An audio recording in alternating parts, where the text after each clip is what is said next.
Good morning dear students. इससे पहले जो क्लास 10th बायोलॉजी का लेसन था हाउ डू ऑर्गेनिज्म रिप्रोड्यूस, है ना, उसके 5 पार्ट हो गए थे और 5 पार्ट में मैंने एसेक्सुअल रिप्रोडक्शन के बारे में पूरा डिस्कस किया था। उसके बारे में हम चर्चा करेंगे सेक्सुअल रिप्रोडक्शन। ठीक है, तो सेक्सुअल रिप्रोडक्शन के बारे में चर्चा करेंगे तो उसमें हम क्या पढ़ेंगे, sexual reproduction in human beings, sexual reproduction in animals पढ़ना है हमको, तो उसमें हम पढ़ेंगे sexual reproduction in human beings.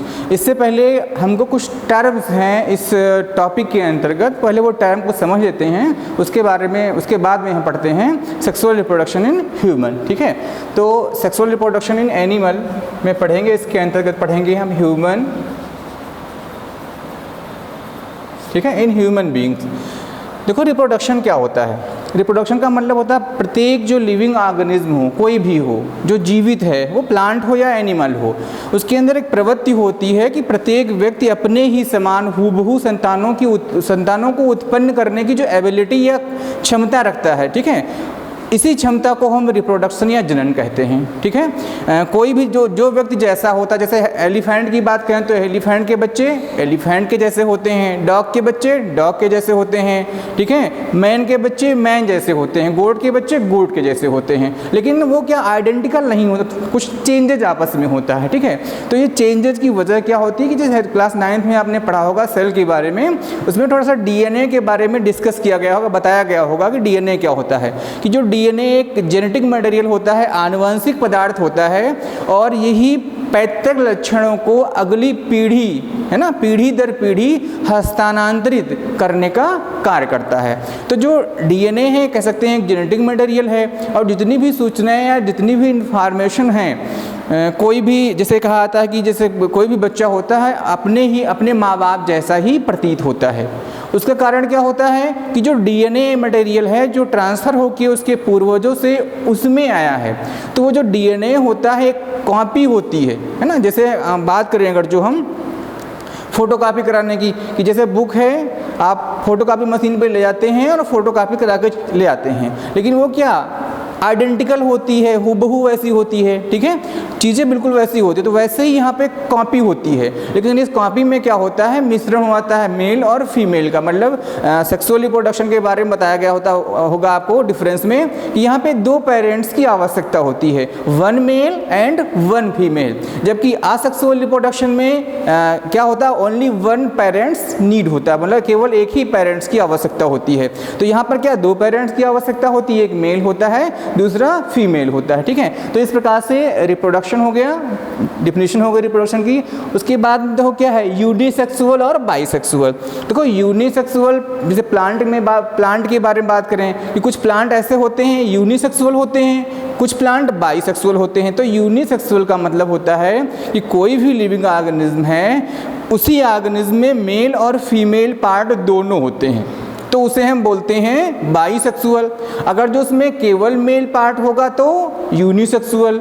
ठीक है, तो जैसे यूनिसेक्सुअल है तो हम लोग किस कैटेगरी में आते हैं, यूनिसेक्सुअल में आते हैं। जैसे एनिमल्स, प्लांट में तो बहुत सारे ऐसे प्लांट हैं जो यूनिसेक्सुअल होते हैं और बाइसेक्सुअल भी होते हैं। जैसे हम पपीता की बात करें, है ना, तो जो पपीता का प्लांट होता है वो क्या होता है, यूनिसेक्सुअल होता है। गुड़हल का पौधा होता है, क्या होता है, बाइसेक्सुअल होता है, क्योंकि एक ही फ्लावर में मेल पार्ट भी होता है और फीमेल पार्ट भी होता है। ठीक है, जबकि पपीता जो होता है उसमें क्या होता है, अलग अलग 2 प्लांट होंगे, एक प्लांट के जो फ्लावर होंगे उसमें मेल पार्ट होगा, जो दूसरा प्लांट होगा उसके जो फ्लावर होंगे उसमें फीमेल पार्ट होगा। तो एक में मेल पार्ट होगा, दूसरे में फीमेल पार्ट होगा, दोनों प्लांट अलग अलग हैं। ठीक है, तो ये प्लांट कैसा हो गया, यूनिसेक्सुअल। बाइसेक्सुअल में क्या, प्लांट एक ही है, एक ही प्लांट में फ्लावर लगे हुए हैं और उसी फ्लावर में मेल पार्ट भी है और उसका फीमेल पार्ट है। तो ऐसे प्लांट को हम क्या बोलते हैं, बाइसेक्सुअल प्लांट। अगर जो ह्यूमन बीइंग में बात करेंगे, जैसे मनुष्य जो है वो क्या होता है, यूनिसेक्सुअल होता है, क्योंकि उसमें केवल मेल रिप्रोडक्टिव ऑर्गन होते हैं। जो फीमेल होती है उसमें केवल फीमेल रिप्रोडक्टिव ऑर्गन होते हैं। तो यहाँ पे मेल फीमेल अलग अलग ऑर्गन्स इसमें होते हैं, तो क्या होता है, यूनिसेक्सुअल हो गया। बाइसेक्सुअल में क्या हो जाएगा आपका, जैसे केचुआ होता है, केचुआ जो एनिमल्स में, जैसे केचुआ है तो केचुआ में क्या होता है, केचुआ जो होता है वो द्विलिंगी होता है। द्विलिंगी का मतलब हो गया बाइसेक्सुअल। तो केचुए में क्या होगा, एक ही केचुए में मेल पार्ट भी होगा और फीमेल पार्ट भी होगा, यानी कि दोनों ही पार्ट उसमें होंगे। केचुआ एक ही है ना। केचुआ क्या है, सपोज दैट हम बना दें यहाँ पे, ठीक है, तो इसी में क्या होगा, ये केचुआ मान लेते हैं, ठीक है, तो इसी में क्या होगा, मेल पार्ट भी इसी में होगा और फीमेल पार्ट भी इसी में होगा। लेकिन फर्टिलाइजेशन की क्रिया के लिए दो अलग अलग केचुओं की आवश्यकता होगी, अर्थवर्म की आवश्यकता होगी। मतलब ये नहीं कि केचुआ एक है, वो बाइसेक्सुअल है, तो क्या वो सेल्फ मेल और फीमेल दोनों पार्ट्स का उपयोग एक साथ कर लेगा, ऐसा नहीं हो सकता है। मतलब एक साथ में एक जो अर्थवर्म होगा वो या तो फीमेल रिप्रोडक्टिव ऑर्गन का यूज कर सकता है या वो मेल रिप्रोडक्टिव ऑर्गन का यूज कर सकता है। कहने का मतलब क्या, या तो वो फीमेल की तरह वर्क कर सकता है एक समय में या मेल की तरह वर्क कर सकता है, ठीक है। तो ये तो हमने आपको बता दिया यूनिसेक्सुअल और बाइसेक्सुअल में समस्या आपकी समझ में आ गया होगा, ठीक है। इसके बाद हम बात करते हैं विविपोरस और ओविपोरस, है ना, विविपोरस और ओविपोरस। अब देखिए टर्म्स बहुत ही इंपॉर्टेंट हैं। अगर इन टर्म्स को आज समझ लेंगे तो जो सेक्सुअल रिप्रोडक्शन ह्यूमन में पढ़ाया जाएगा बहुत इजी हो जाएगा समझना आपको। विविपोरस और ओविपोरस, देखो विविपोरस क्या होते हैं, हिंदी में बोलते हैं जरायुज। तो जरायुज मतलब ऐसे ऑर्गेनिज्म होते हैं जो डायरेक्ट बेबी को जन्म देते हैं। मतलब क्या होता है, फर्टिलाइजेशन की क्रिया होती है, रिप्रोडक्शन होता है ना। फर्टिलाइजेशन की क्रिया होगी, उसमें क्या होगा, स्पर्म और ओवा आपस में मिलते हैं, जायगोट का फॉर्मेशन होगा और वो जायगोट क्या होगा, एम्ब्रायो से बेबी का फॉर्मेशन हो जाएगा। तो इस प्रकार से क्या होता है कि ये फर्टिलाइजेशन की क्रिया क्या होती है, मानव शरीर के अंदर, मादा शरीर के अंदर संपन्न होती है और फर्टिलाइजेशन की क्रिया के बाद में क्या होता है, बच्चे का निर्माण हो जाता है, ठीक है। तो एक निश्चित समय अवधि के बाद क्या होता है, जो मादा होती है वो बच्चों को जन्म देती है, तो मादा बच्चों को जन्म देने की जो क्रिया होती है उसको ऐसे जीवधारियों को हम जरायुज कहते। कहने का मतलब ऐसे जीवधारी जो फर्टिलाइजेशन की क्रिया के बाद जो मादा होती है बच्चों को जन्म देती है, तो ऐसे जीवधारियों को हम जरायुज कहते हैं, ठीक है।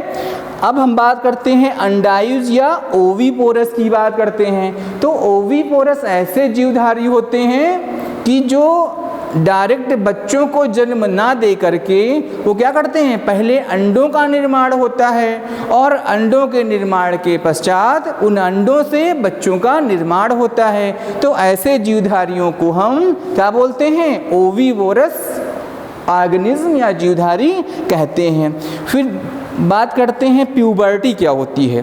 देखो जैसे छोटा बच्चा होता है ना, छोटा सा होता है, फिर बोलते हैं कि यंग हो गया, फिर बोलते हैं वृद्ध या बूढ़ा हो गया। तो जो ह्यूमन बीइंग्स होते हैं या जो भी जीवधारी होते हैं उसमें एक सर्टेन एज होती है, ठीक है, एक सर्टेन एज होती है। उस एज में क्या होता है कि नर और मादा आपस में लैंगिक जनन करने के लिए एबल हो जाते हैं, उनमें एबिलिटी आ जाती है। तो नर या मादा का लैंगिक जनन करने के लिए जो मैच्योरिटी होती है, जिस एज में आती है उसको हम बोलते हैं एज ऑफ प्यूबर्टी, ठीक है, या यौनारंभ इसको कहा जाता है, या किशोरावस्था भी इसे कहते हैं। किशोरावस्था का मतलब होता है कि जो आमूल चूल परिवर्तन होते हैं शरीर में, अंगों का बहुत तेजी से विकास होता है, तो उसे हम उस अवस्था को किशोरावस्था कहते हैं। इसके बाद फर्टिलाइजेशन पे आते हैं। देखो फर्टिलाइजेशन क्या है, फर्टिलाइजेशन एक क्रिया होती है। फर्टिलाइजेशन एक ऐसी क्रिया होती है जिसमें नर द्वारा जो निर्माण किए जाते हैं युग्मक, है ना, नर युग्मक और मादा युग्मक का आपस में संलयन होता है। तो इस प्रकार से नर युग्मक और मादा युग्मक के संलयन की प्रक्रिया को हम निषेचन कहते हैं। और निषेचन के पश्चात क्या होता है, जायगोट का फॉर्मेशन हो जाता है। नर युग्मक जो होता है आपका वो अगुणित कोशिका होती है। नर युग्मक क्या होते हैं कि जैसे हमने बात किया कि जो नर युग्मक आपके होते हैं, नर युग्मक को हम स्पर्म बोलते हैं और मादा युग्मक को हम ओवम बोलते हैं। स्पर्म को शुक्राणु कहा जाता है और ओवम को अंडाणु। तो इस प्रकार से क्या होता है, स्पर्म का निर्माण नर में जो टेस्टिस होते हैं या वृषण में होता है, और ओवम का निर्माण जो होता है मादा के अंदर, जो मादा शरीर के अंदर इसका निर्माण होता है। तो शुक्राणु और अंडाणु के जो मिलने की क्रिया होती है, उस क्रिया को हम क्या बोलते हैं, निषेचन कहते हैं। और निषेचन के द्वारा क्या होता है, जाइगोट का निर्माण होता है। अब यहाँ पे जो शुक्राणु होते हैं ये क्या होते हैं, एन यानी कि हैप्लॉयड कोशिका होती है, और शुक्राणुओं का निर्माण अर्धसूत्री विभाजन के द्वारा होता है। तो यहाँ पे शुक्राणु हो या अंडाणु हो, दोनों में क्या होगा कि दोनों ही में दो शुक्राणु और अंडाणु दोनों में क्या मियोसिस डिवीजन के द्वारा इसमें इनका फॉर्मेशन होता है, और गुणसूत्रों की संख्या आधी रह जाती है। इसके बाद क्या होता है, जाइगोट का फॉर्मेशन हो जाता है। फर्टिलाइजेशन से पहले देखो दो डिफिनीशन ऊपर छूट गए, इन्हें देख लेते हैं। ठीक है, गैमेटोजेनेसिस मतलब गैमेटोजेनेसिस में क्या है, युग्मक निर्माण है ना, युग्मक निर्माण। तो युग्मक देखिए क्या होते हैं, युग्मक मेल गैमेट्स और फीमेल गैमेट्स जो होते हैं उनको हम नर युग्मक एवं मादा युग्मक कहते हैं। और नर युग्मक और मादा युग्मक कैसे होते हैं, ये अगुणित कोशिकाएं होती हैं, और इनका निर्माण जो अर्धसूत्री विभाजन होता है उसके द्वारा होता है। हमने आपको पहले भी बताया है कि जो अर्धसूत्री विभाजन होता है वो हम लोगों के जनन अंगों में केवल यानी कि जितने भी जीव हैं उनके जनन अंग जो होते हैं उन जनन अंगों में अर्धसूत्री विभाजन होता है। और अर्धसूत्री विभाजन के द्वारा क्या होता है, एक कोशिका से 4 कोशिकाओं का निर्माण होता है। और जो युग्मक बनते हैं, युग्मकों में गुणसूत्रों की संख्या अपनी मूल कोशिका से क्या होती है, आधी होती है। इसीलिए इनको हम हैप्लॉयड सेल कहते हैं। अब जो ये शुक्राणु और अंडाणु होते हैं दोनों में केंद्रक होते हैं, दोनों में क्या होते हैं, केंद्रक होता है, और इसमें कोशिका द्रव्य भी पाया जाता है। ठीक है, तो ये तो हो गया गैमेटोजेनेसिस का मतलब जो युग्मक निर्माण की प्रक्रिया होती है इसको हम गैमेटोजेनेसिस कहते हैं, मतलब क्या, फॉर्मेशन ऑफ गैमेट्स। फिर है इंसेमिनेशन, वीर्यसेचन, कि मतलब क्या होता है कि जब बताया गया कि स्पर्म और अंडाणु का आपस में मिलने की जो प्रक्रिया होती है उसे फर्टिलाइजेशन कहते हैं। तो स्पर्म क्या होता है, मनुष्य के शरीर में होते हो, अंडाणु क्या होते हैं, मादा के शरीर में होते हैं। तो कैसे मिलेंगे, तो वीर्यसेचन की जो क्रिया होती है कि स्त्री जनन पथ में शुक्राणुओं का स्थानांतरण जो होता है, transfer of male gamete into female genital tract, कि जो मेल के जो सेक्स ऑर्गन होते हैं, ठीक है, उनसे क्या होता है, जो स्पर्म होते हैं वो फीमेल की बॉडी में इंसर्ट करा दिए जाते हैं। तो इस क्रिया को इंसेमिनेशन कहा जाता है। ठीक, इसके बाद में फर्टिलाइजेशन के बारे में अभी हमने चर्चा की थी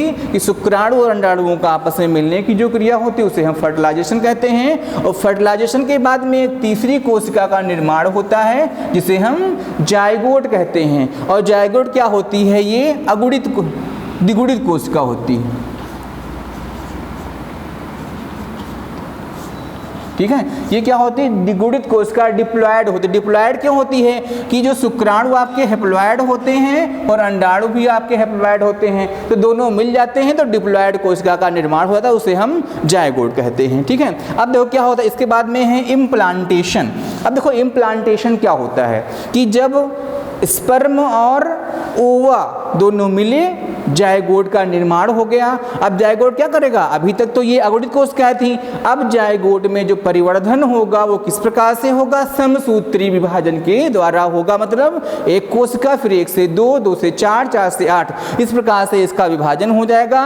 ठीक है, तो इसके बाद जब जाइगोट धीरे धीरे डेवलप होगा तो वो कहलाएगा एम्ब्रायो कहलाएगा। क्या कहलाएगा, एम्ब्रायो कहलाएगा।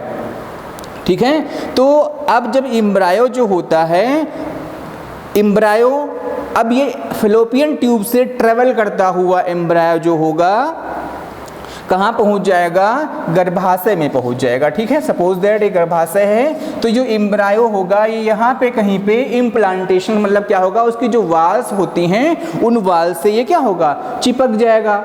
और वहाँ पे जब चिपकेगा तो कह सकते हैं प्लेसेंटा से ये चिपकता है या प्लेसेंटा का निर्माण हो जाता है। और जो प्लेसेंटा होता है इस एम्ब्रायो को डेवलप होने के लिए, पालन पोषण करने के लिए समस्त सुविधाएं प्रदान करता है। फिर है गैस्टेशन या गर्भ की अवधि। हम जानते हैं कि निषेचन की क्रिया के लगभग 9 मंथ के बाद क्या होता है, 9 मंथ तक जो भ्रूणी डिफरेंट एज आती जाती है, जब आप इंटर में पहुंचेंगे तो डिटेल से पढ़ेंगे। ठीक है, तो भ्रूणी परिवर्धन के द्वारा क्या होता है, 9 मंथ के बाद एक स्वस्थ बेबी का जन्म हो जाता है। ठीक है, गर्भवत लगभग 9 मंथ की होती है। उसके बाद में है पास्टुरेशन। ठीक है, प्रसव, शिशु जन्म। अब क्या होता है, 9 मंथ के बाद कुछ ऐसी कंडीशन आती है जिनके थ्रू क्या होता है कि बेबी पूर्णतः मैच्योर हो जाता है।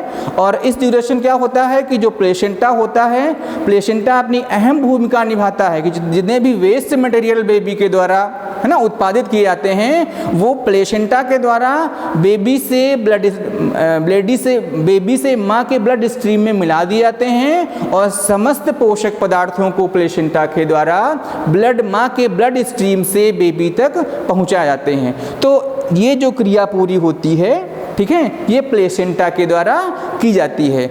अब हम अगला पार्ट है, अगले पार्ट में हम डिस्कस करेंगे नर जनन अंग तथा मादा जनन अंग के बारे में। Thank you.